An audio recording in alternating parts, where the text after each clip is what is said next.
Hallelujah, hallelujah. कितने लोगों ने वर्शिप सुनी है और कितने लोगों ने वर्शिप की है? Praise God, hallelujah.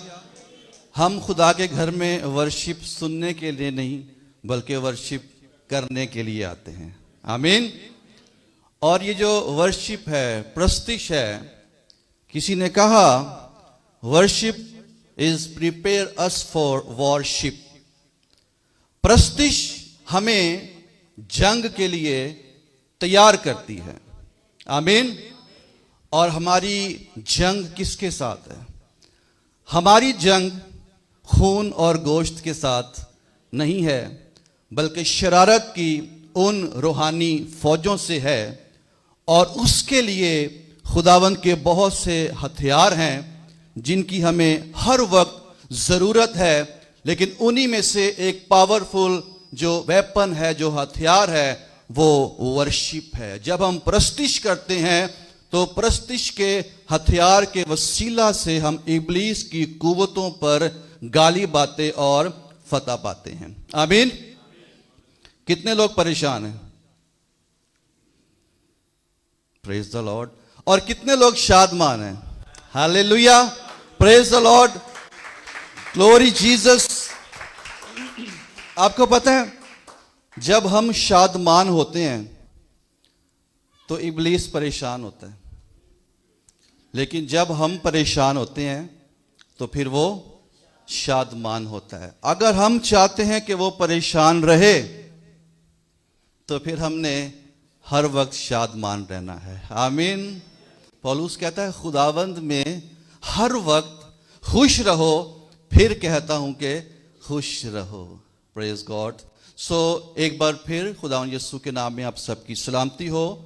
सबसे पहले मैं शुक्रगुजारी करता हूं अपने जिंदा खुदा की, जिसने एक बार फिर आज सुबह ये मुमकिन किया कि आपके साथ खुदावंद के कलाम को सीख सकूं, शेयर कर सकूं और खुदावंद के खूबसूरत खादिम पास्टर शफी शाहिद साहब का और उनकी अहलिया का और अपने इन तमाम साथी खुदाम का भी और आप सब का भी शुक्रिया अदा करता हूं। सो खुदावंद आप सबको बरकत दे। आइए खुदा के जलाल के लिए हम भरपूर तरीके से तालियां बजाएंगे, क्योंकि सारा जलाल, सारी इज्जत सिर्फ और सिर्फ खुदा बाप, खुदा बेटा और खुदा रूहुल कुद्स के लिए है।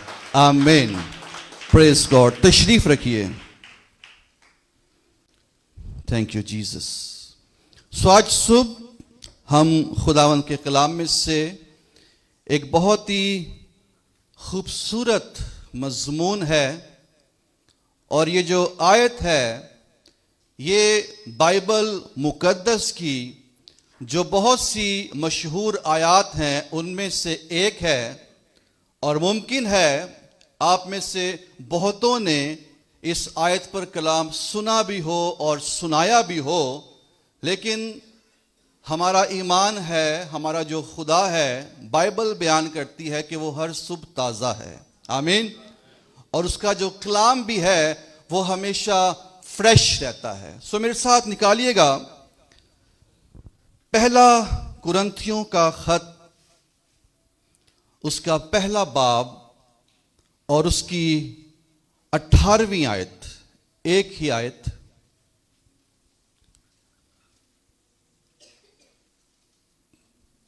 पहला कुरिन्थियों का खत, पहला बाब और 18वीं आयत। सो इस आयत में हम सब मिलकर शरीक होंगे। लिखा है, क्योंकि सलीब का पैगाम हलाक होने वालों के नजदीक तो बेवकूफी है, मगर हम नजात पाने वालों के नजदीक खुदा की कुदरत है। पाक कलाम के पढ़े और सुने जाने पर खुदा की बरकत हो। आमीन। सो ये जो टेक्स्ट आज सुबह हमने पढ़ा है, इस मतन में खुदा का बंदा मुकद्दस पौलुस रसूल एक मैसेज का जिक्र कर रहा है। एक पैगाम है, सलीब का पैगाम, और इंग्लिश बाइबल में है प्रीचिंग ऑफ क्रॉस, यानी कि सलीब की मुनादी। और जब हम सलीब की मुनादी की या उसके पैगाम की बात करते हैं तो दरअसल सलीब पर किए हुए उस काम की मुनादी करते हैं, मसीह मसलूब की मुनादी करते हैं। खुदावन यीशु मसीह जो जिंदा खुदा का बेटा है, जिसने सलीब पर तमाम बनी नौ इंसान के गुनाहों का कफारा देने के लिए अपनी जान का नजराना पेश किया और अपने खून का एक एक कतरा बहा दिया, और वो मसलूब हुआ और मर गया और दफन हुआ और तीसरे दिन मुर्दों में से जी उठा और आज भी जिंदा है। तो जब भी सलीब की या सलीब के पैगाम की बात होगी तो दरअसल मसीह मसलूब की उस मसलूबियत की, उसके उस कफारे की, उसके उस खून की बात होगी जो हमारी खातिर सलीब पर बहाया गया है। और दो तरह के लोगों का जिक्र भी इस टेक्स्ट में किया गया है। नंबर एक, वो बयान करता है कि सलीब का पैगाम हलाक होने वालों के नजदीक तो बेवकूफी है, ये पहला ग्रुप है। और दूसरा ग्रुप, मगर हम निजात पाने वालों के नजदीक खुदा की कुदरत है। अब पैगाम जो है वो एक है, सलीब एक है, सलीब की कुदरत एक है, लेकिन वही एक मैसेज, वही एक पैगाम दो तरह के लोगों की जिंदगियों में दो तरह के नताइज हमें यहां पर देखने को मिलते हैं। वो लोग जो इस पैगाम को रद्द करते हैं, वो लोग जो इस कलाम को कबूल नहीं करते, या वो लोग जो इस मुनादी को बेवकूफ़ी की या हमाकत की मुनादी समझते हैं, वो हलाकत की राह अपने लिए खुद इख्तियार करते हैं। क्योंकि खुदा किसी की हलाकत नहीं चाहता। खुदा चाहता है कि सब निजात पाएं और सच्चाई की पहचान तक पहुंचें। खुदा ये चाहता है कि सब की तौबा तक नौबत पहुंचे। लेकिन इसके बावजूद भी बहुत से ऐसे लोग हैं, अगरचे कफारा दिया गया, अगरचे खून बहाया गया और निजात की राह हमवार कर दी गई, निजात के लिए दरवाजे खोल दिए गए, लेकिन वो लोग जो हलाकत की राह खुद से इख्तियार करते हैं, वो लोग इस मुनादी को दरअसल बेवकूफ़ी समझते हैं। लेकिन जो इस पैगाम पर ईमान लेकर आते हैं, जो इस मुनादी के वसीला से की गई खुदावन की उन बातों को कबूल करते हैं, तो फिर सलीब के पैगाम की जो कुदरत है उनकी जिंदगी में एक सबसे बड़ा मौजज़ा करती है। और वो मौजज़ा ये है कि वो अपने गुनाहों से निजात पा जाते हैं। हालेलुया। और ये जो गुनाहों से निजात पाना है, ये सबसे बड़ा मौजज़ा है। कोई शख्स मुर्दों में से भी जी उठे, वो इतना बड़ा मौजज़ा नहीं है। जितना बड़ा मौजज़ा ये है कि कोई शख्स अपने गुनाहों से निजात पा जाए। और ये मौजज़ा खुदावन यीशु मसीह की सलीब की कुदरत करती है उन लोगों के लिए जो इस पैगाम पर ईमान ले आते हैं, जो इस पैगाम को कबूल कर लेते हैं, रिसीव कर लेते हैं। जब ये उनके अंदर उतर जाता है तो इसकी कुदरत जिंदगियों के अंदर निजात का काम करना शुरू कर देती है। सो यहां पर पौलुस रसूल ने जिक्र किया हलाक होने वालों का। हम इससे पहले कि इस टेक्स्ट के हिस्टोरिकल कॉन्टेक्स्ट में जाएं, उसके तारीखी सियाको सबाक पर गौर करें, पहली सदी के कॉन्टेक्स्ट में इस बात पर, इस मतन पर गौर करें। हम आज सुबह इस बात पर भी गौर करना चाहते हैं कि ये हलाक होने वाले कौन हैं, किन की बाबत और बाइबल मुकद्दस में ये जिक्र मिलता है कि वो हलाक होंगे, जबकि खुदावंद की मर्जी ये नहीं है। खुदा किसी की हलाकत नहीं चाहता। मैं एक बुक पढ़ रहा था, उसमें बड़ी खूबसूरत मिसाल बयान की गई।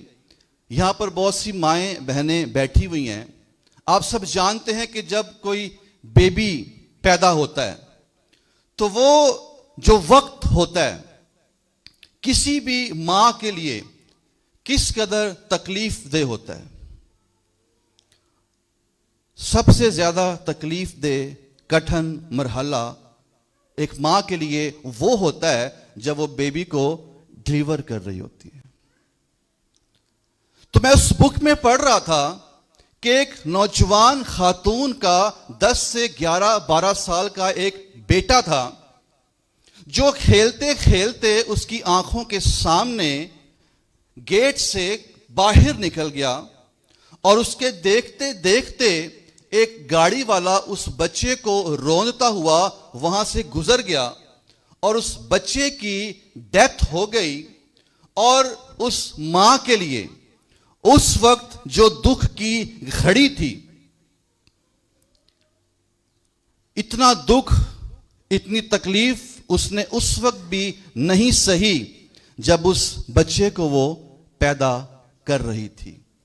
जितनी तकलीफ वो इस बात को देखकर उसे महसूस हो रही थी कि उसका बेटा उसकी आंखों के सामने मर गया है। तो वो राइटर ये बयान कर रहा था कि जो दुख, जो अजियत, जो तकलीफ खुदावन यीशु मसीह ने हमारी खातिर सलीब पर सही है, उससे बड़ा कोई दुख और है नहीं।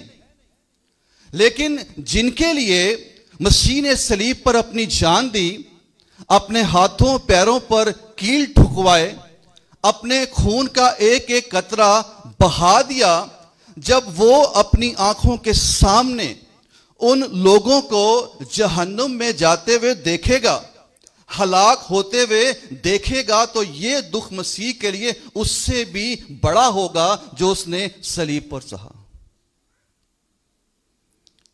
इसलिए वो किसी की हलाकत नहीं चाहता। लेकिन बाइबल में कुछ ऐसे लोग मिलते हैं जिनकी बाबत बाइबल ही बयान करती है कि वो हलाक होंगे।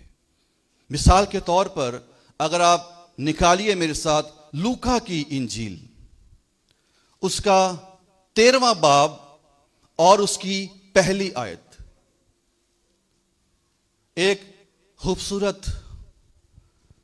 वाकया तो है, लेकिन वहां पर जो बात खुदावन यीशु ने कही, वहां पर लिखा है कि कुछ लोग खुदावन यीशु मसीह के पास एक रिपोर्ट लेकर आए, एक खबर लेकर आए, एक न्यूज लेकर आए गलीलियों के बारे में, जिनका खून पिलातुस ने उनके ज़बीहों के साथ मिला दिया। वो अपनी इबादत गाह में इबादत कर रहे थे, कुर्बानियां गुजरान रहे थे, लेकिन वहां पर उन्हें परसिक्यूट किया गया और उनका खून और उनके ज़बीहों का खून एक कर दिया गया। तो जब खुदावंद को ये न्यूज़ दी गई तो खुदावंद ने क्या कहा? खुदावंद ने कहा, क्या तुम्हारी दानिश्त में इन लोगों ने जो ऐसा दुख पाया गलील के बाकी तमाम रहने वालों से ज्यादा गुनाहगार थे? नहीं, लेकिन अगर तुम तौबा ना करोगे तो सब इसी तरह हलाक होगे। या क्या वो 18 आदमी जिन पर शैलूख का बुर्ज गिरा और वो उसके नीचे दबकर मर गए, क्या तुम्हारी दानिश्त में यरूशलेम के बाकी सब रहने वालों से ज्यादा गुनाहगार थे? नहीं। लेकिन अगर तुम तौबा ना करोगे तो सब इसी तरह हलाक होगे। तो पहली बात, जो लोग अपने गुनाहों से तौबा नहीं करते वो लोग हलाक होंगे, अगरचे खुदावंद किसी की हलाकत नहीं चाहता। और ये जो तौबा है, तौबा के अंदर 3 बातें बड़ी नुमायां हैं। पहली बात, एहसास गुनाह, इकरार गुनाह और तर्के गुनाह। और माजरत के साथ देखने में आता है लोगों को अपने गुनाहों का एहसास भी हो जाता है, लोग अपने गुनाहों का इकरार भी कर लेते हैं, लेकिन गुनाहों को तर्क नहीं करते। लेकिन जब तर्क करेंगे तो फिर तौबा मुकम्मल हो जाएगी। इसलिए बहुत जरूरी है, ना सिर्फ एहसास, बहुत से लोग हैं जो गुनाह करते हैं, उनको एहसास होता है, बार बार होता है मुझसे गलती हो गई, और वो इकरार भी कर लेते हैं, लेकिन उस गुनाह को, उस बदी को छोड़ते नहीं हैं, तर्क नहीं करते अपनी जिंदगी से, और उसी में जिंदगी गुजारते रहते हैं। एक साइकिल बना लिया उन्होंने जिंदगी का। लेकिन खुदावंद कह रहे हैं कि अगर तुम तौबा ना करोगे तो क्या होगे? हलाक हो जाओगे। और यहां पर एक और बात बड़ी काबिले गौर है कि ये लोग जिनको परसिक्यूट किया गया, ये थे कहां पर? ये अपनी इबादत गाह में थे, ये अपने ज़बीहे गुजरान रहे थे। हम कह सकते हैं कि वो चर्च में थे, वो प्रस्तिश कर रहे थे, वो इबादत कर रहे थे। लेकिन जो कुछ उनके साथ हुआ, खुदावंद ने जो बात कही, वो हैरान कुन है। आज हमारे माशरे में, हमारे दौर में, अगर कोई शख्स किसी भी मजहब से उसका ताल्लुक हो, अगर वो अपनी इबादत गाह में इबादत करता हो और उसे मार दिया जाए तो क्या कहा जाता है? ये शहीद हो गए हैं, ये जन्नती हो गए हैं, ये तो डायरेक्ट फिरदौस में जाएंगे। लेकिन खुदावंद उन्हें क्या कह रहे हैं? इससे हम सीखते क्या हैं? इससे हम ये सीखते हैं कि अगर हम सारी जिंदगी भी चर्च में आके बैठ के प्रस्तिश करते रहेंगे, हदिये देते रहेंगे, नजराने देते रहेंगे, दायकियां देते रहेंगे, सब कुछ करते रहेंगे, लेकिन अपने गुनाहों को तर्क नहीं करेंगे, तो फिर क्या होगा? तो फिर हलाकत यकीनी है। लेकिन खुदावंद किसी की हलाकत नहीं चाहता, वो इस बात से कभी खुश नहीं होता, बल्कि खुदावंद के लिए ये उससे भी ज्यादा तकलीफ दे घड़ी होती है या होगी जो खुदावंद ने दुख सलीब पर सहा है। और दूसरी बात, हलाक होने वाले कौन हैं? ज़बूर 73 उसकी 27वीं आयत में लिखा है कि देख, वो जो तुझसे दूर हैं फना हो जाएंगे, और जिन्होंने तुझसे बेवफाई की तूने उनको क्या किया? हलाक कर दिया। पहली बात, वो जो तौबा नहीं करते, बाइबल कह रही है वो हलाक होंगे। और दूसरी बात, जो खुदावन से बेवफाई करते हैं वो भी हलाक हो जाएंगे। और ये जो इशारा है ज़बूर 73 के अंदर, ये बेसिकली कौम बनी इसराइल की तरफ है।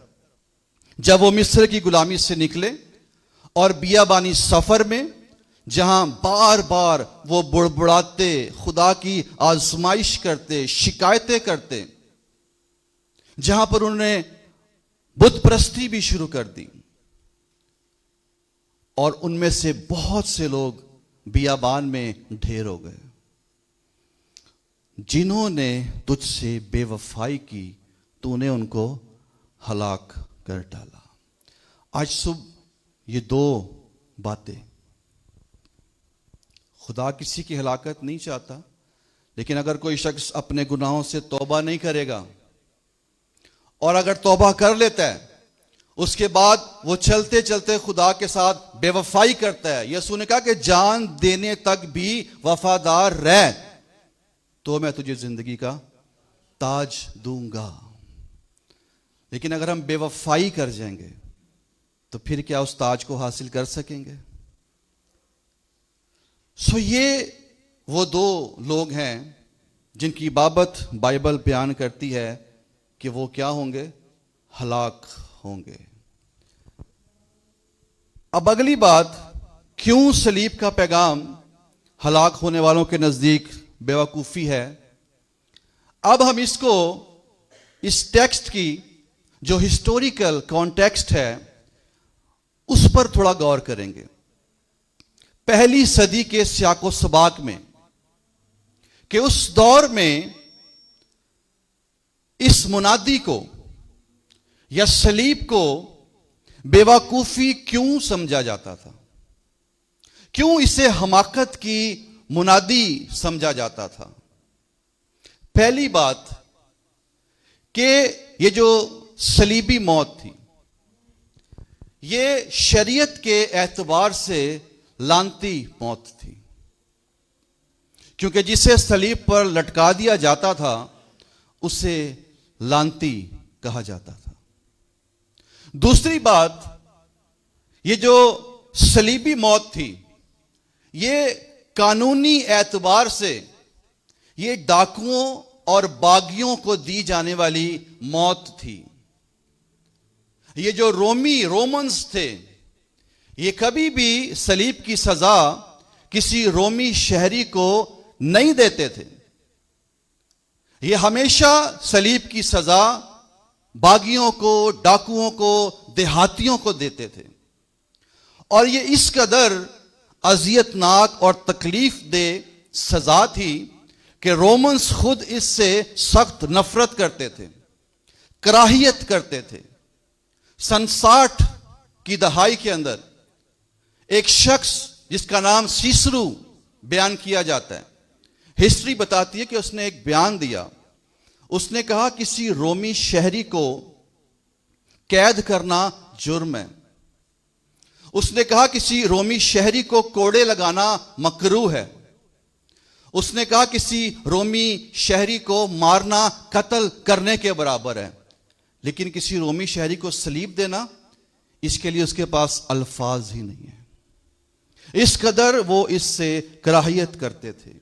और वो लिखता है कि ये जो सलीब है, सलीब रोमी शहरी की शख्सियत से भी दूर रखनी चाहिए। उसकी आंखों से, उसके कानों से भी सलीब को दूर रखना चाहिए। इस कदर उस दौर में इस सलीब से नफरत की जाती थी।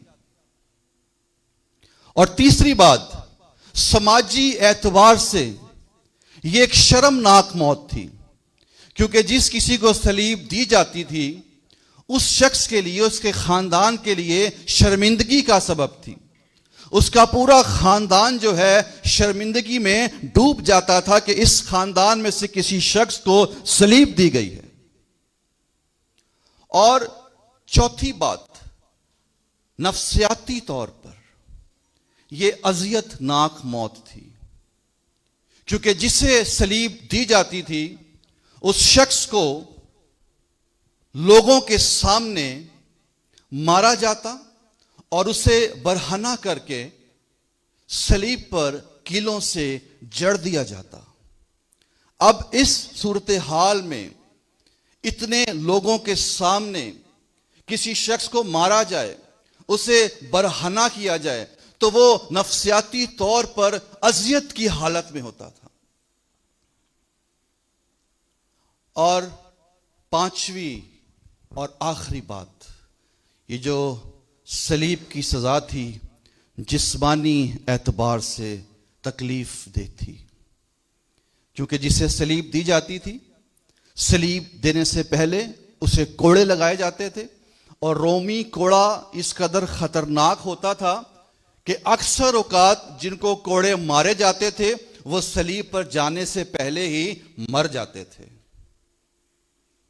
और ये जो रोमी कोड़ा था, ये दरअसल एक चमड़े का मजमूहा था जिसके कॉर्नर पर, किनारे पर नोकीली हड्डियां लगी होती थी।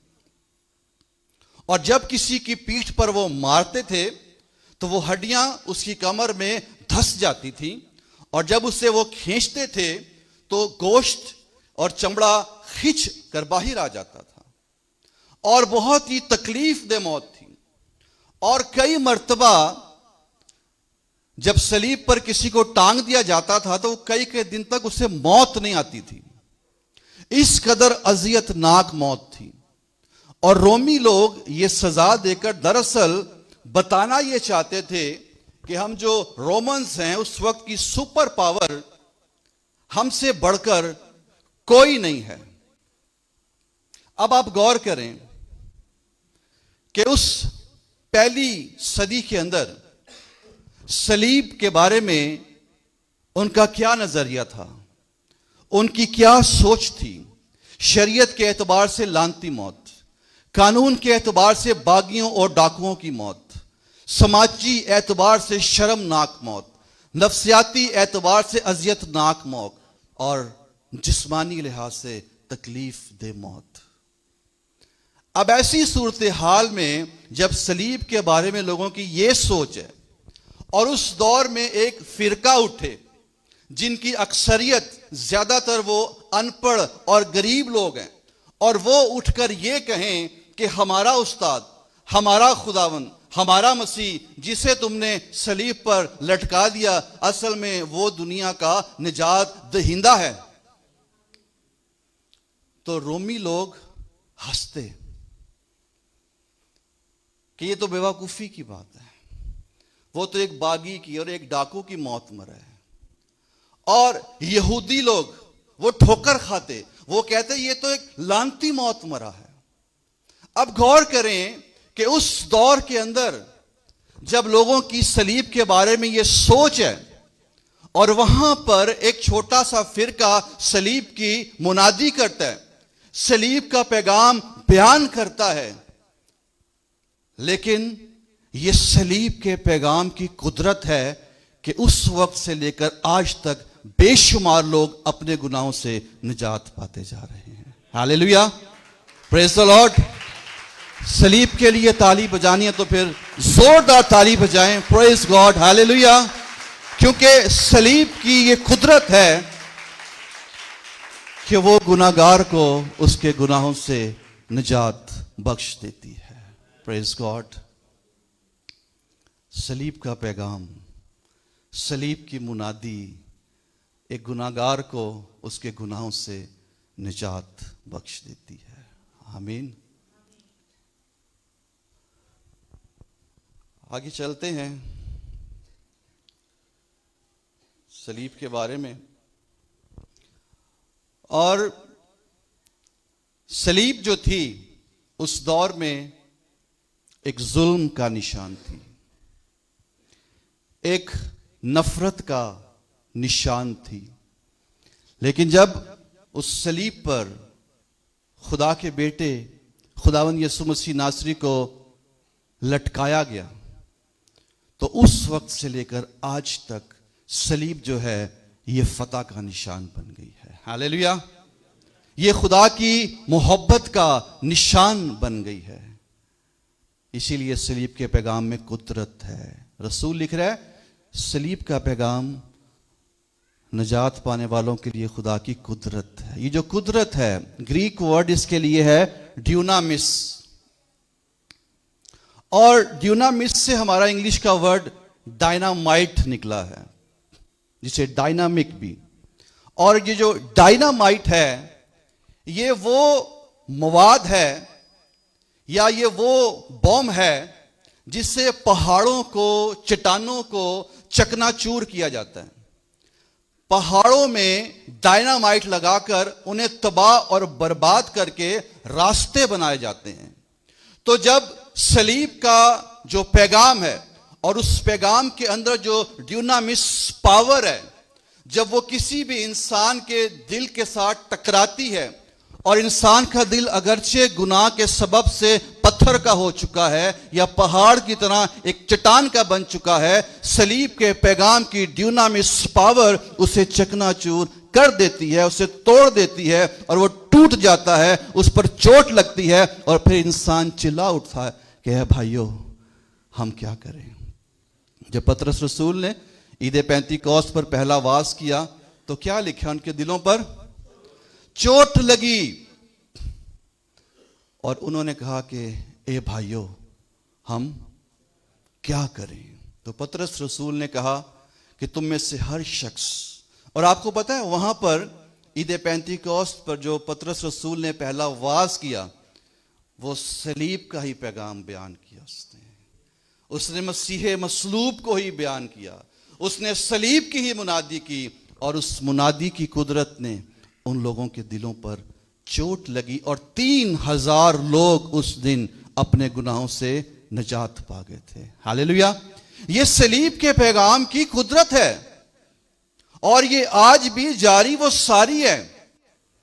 और आज भी जो इस पर ईमान लाता है, इसे कबूल करता है, ये कुदरत उसे उसके गुनाहों से निजात बख्शती है, बीमारियों से निजात बख्शती है और भी तरह तरह की मुश्किलों और मुसीबतों से निजात बख्शती है सलीब के पैगाम की कुदरत।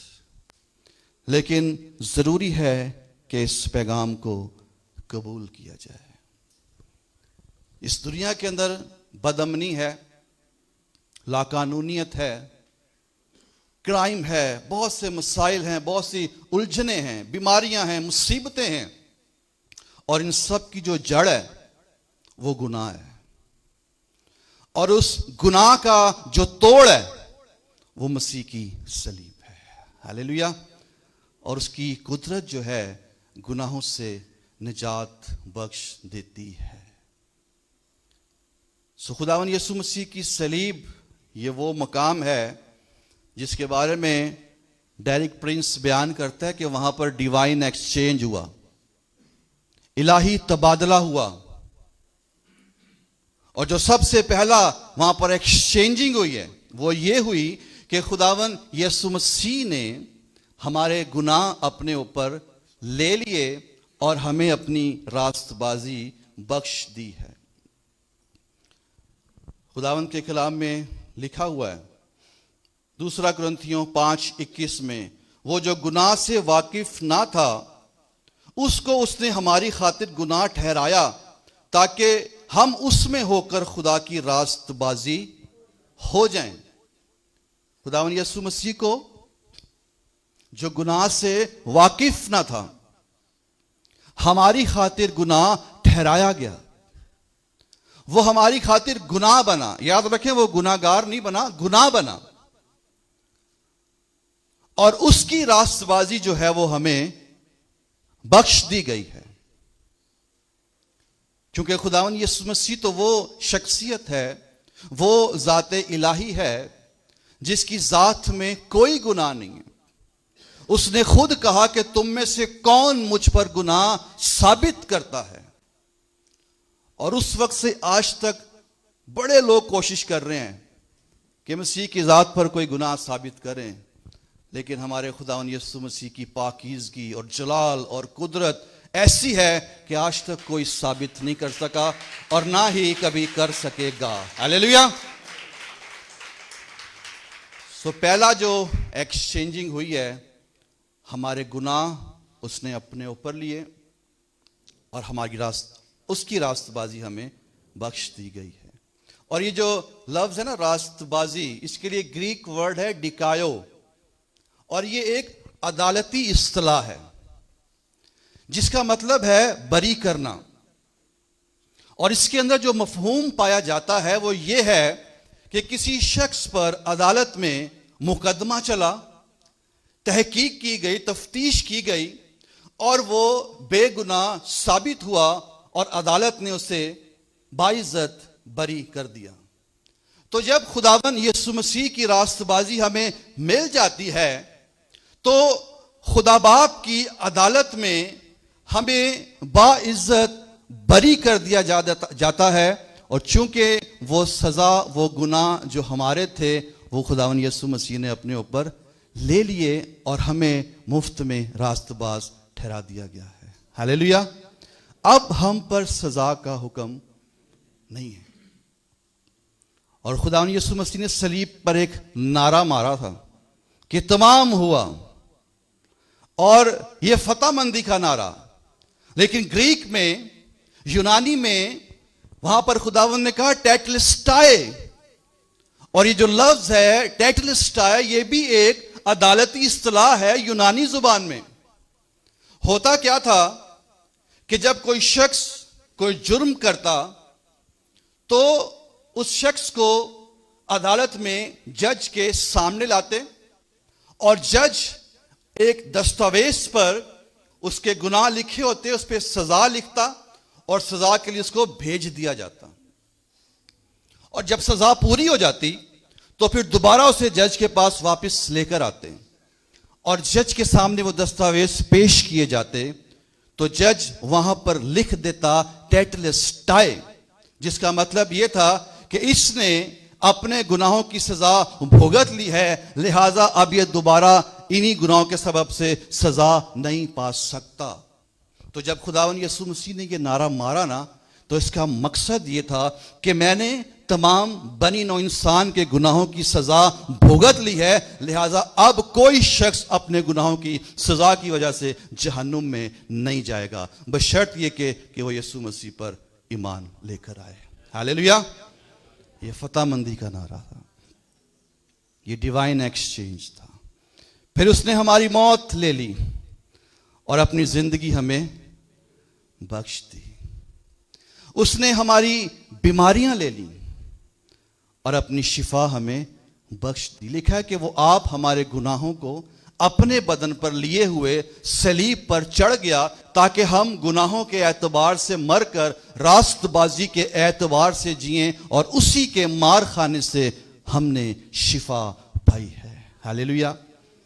सो ये सलीब के पैगाम की कुदरत है, जो गुनाहों से नजात देती है, जो बदरूहों से आजाद करती है, जो बीमारियों से आजाद करती है, और जो जहन्नम की सजा से बचा लेती है।